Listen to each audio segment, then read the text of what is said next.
ጆርጂያ የዛሬ ዓመት በስደተኞች ዙሪያ ያለውን እውነታ በሰማነው መልኩ ቅጩን መናገሯን ተከትሎ የፈረንሳዩ መሪ ማክሮን እሷም ሆነች ጣሊያን አስቀያሚዎች፣ ራስ ወዳዶችና ኃላፊነት የማይሰማቸው ናቸው በማለት ከአንድ መሪ በማይጠበቅ መልኩ ዘልፏቸው ነበር።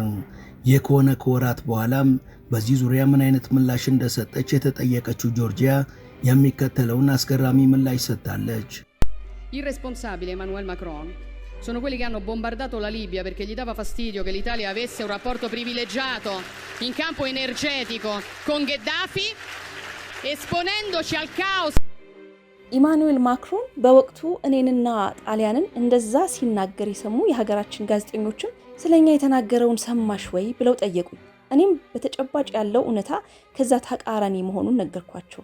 በመሰረቱ ማክሮን ሳያፍር ያንን የመናገር ሞራል ስላለው ገርሞኛል። እሱ ነው ከንቱና ኃላፊነት የማይሰማው ሰው። መሰሎቹም ያው ናቸው። እነሱ በማን አለብኝነት ሊቢያን በቦምብ ያወደሙት ጣሊያንና ጋዳፊ በኢነርጂ ዙሪያ ከባድ ስምምነት መፈጸማቸው ስላስበረገጋቸው ነው።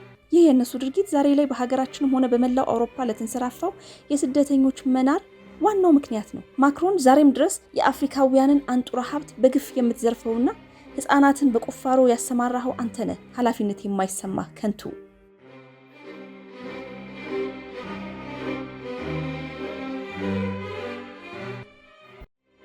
ሙሉ ታሪኩን በመሿለኪያ ቲዩብ ያገኙታል።